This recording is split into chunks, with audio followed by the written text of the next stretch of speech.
Hey, I'm Carlos, board game designer and founder of those games. Welcome back to the Diary of a Designer.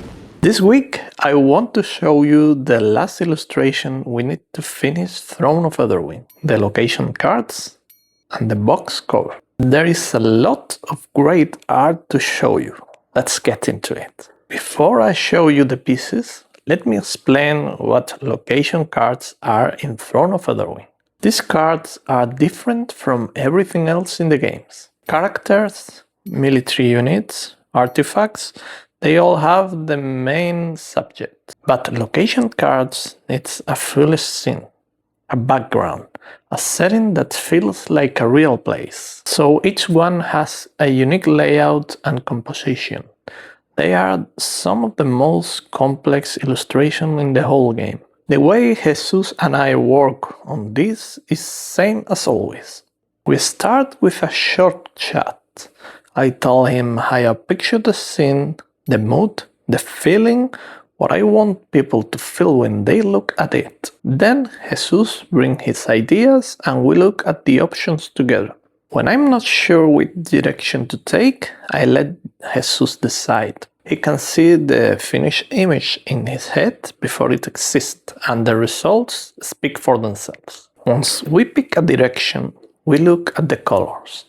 Then we move to the final piece. Sometimes there's a small touch to add at the end.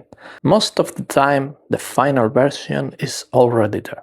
Let's start with the human faction. For the humans, we keep the same colors you already know from their characters. Warm tones, stone and gold. Solid structured scene that feels like a real kingdom. These locations feel grounded, heavy, like places that have been there for centuries, and I think that matches the human faction perfectly. They are the oldest power in the game. The undead locations were a different challenge. These scenes are darker, you can feel something is wrong the moment you look at them. Cold light, deep shadows, that kind of quiet that feels like a warning. We push the palette here. More gray, more contrast, more silence. I had a clear vision for what the undead faction should feel like, and Jesús nailed it. And then you have the elves. The elf locations are inspired by nature. Open skies, tall trees, green everywhere. Where the undead scenes feel closed and heavy, the elves scenes feel alive. The greens and the natural light give them a totally different energy. It's one of my favorite contrasts in the whole game, seeing these factions side by side. Now, the box cover. We had a few ideas for this. Different scenes, different angles. But the one we kept coming back to was this. The hero arriving at the throne with their allies at their side. The scene went through several versions.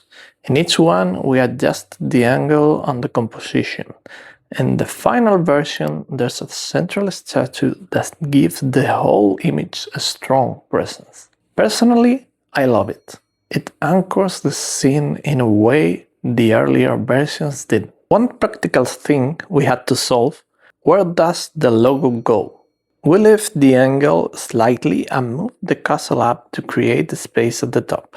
Simple fix, but it took a few rounds to get it right. This is the cover of Throne of Etherwyn. Every time I look at it, I'm reminded of how far this project has come. So that's where we are. Location illustrations for humans, undead and elves. Done. Box cover. Done.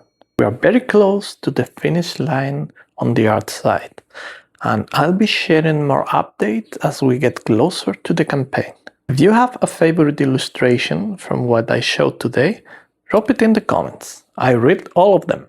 Subscribe and hit the bell for new episodes every week. I see you in the next one.